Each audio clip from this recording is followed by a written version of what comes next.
Hello guys. അപ്പോൾ ഇന്നത്തതൊരു shopping വ്ലോഗാണ്. ഞാൻ ഓഫീസിൽ നിന്ന് ഇറങ്ങിയിട്ടുള്ളൂ. ഞാൻ ഇറങ്ങുമ്പോൾ ഏകദേശം ഇരുട്ടെന്ന് വെച്ച് കഴിഞ്ഞാൽ നന്നായിട്ട് ഇരുട്ടും. അപ്പോൾ എനിക്ക് വീട്ടിൽ ചെന്ന് വീട്ടിലുള്ളവരും കൂടി പിക്ക് ചെയ്തിട്ട് വേണം ഷോപ്പ് ചെയ്യാൻ പോകാനായിട്ട്. ഇതൊക്കെയാണല്ലോ, അപ്പോൾ കുറച്ച് ഡ്രസ്സസൊക്കെ പർച്ചേസ് ചെയ്യാനായിട്ടുണ്ട്. അപ്പോൾ നമുക്ക് ഷോപ്പിംഗ് വ്ലോഗ് കാണാം.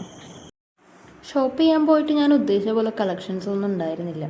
പിന്നെ ഈ ഒരു ഡ്രസ്സ് മാത്രം അവൾക്ക് എടുത്ത് പോന്നു. പിന്നെ നേരെ പോയത് ലുലുവിലേക്കാണ്. ഫോണിൽ ചാർജ് ഉണ്ടായിരുന്നില്ല, അപ്പോൾ ഒരു പവർ ബാങ്ക് എടുത്തു. കുറച്ച് വെജിറ്റബിൾസൊക്കെ വാങ്ങാനുണ്ടായിരുന്നു. ദുവാക്ക് കുറച്ച് ബ്രൊക്കോളി ഐറ്റംസൊക്കെ വാങ്ങാനുണ്ടായിരുന്നു, കാരണം അത് അവൾ നല്ലപോലെ കഴിക്കും.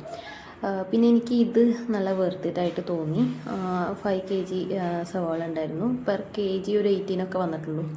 പിന്നെ ദുവാടെ സ്ഥിരം പരിപാടി വണ്ടി ഉരുട്ടി കളിക്കുന്നു. കുറച്ച് ജ്യൂസസൊക്കെ പർച്ചേസ് ചെയ്യാനുണ്ടായി. പക്ഷേ ഇത് വലിയ ടേസ്റ്റ് ഒന്നും ഉണ്ടായിരുന്നില്ല കേട്ടോ. പിന്നെ അതൊക്കെ ബില്ല് ചെയ്ത് പോന്നു. അപ്പോൾ അത്രയ്ക്കുള്ളൂ ഇന്നത്തെ വ്ളോഗ്. ബൈ.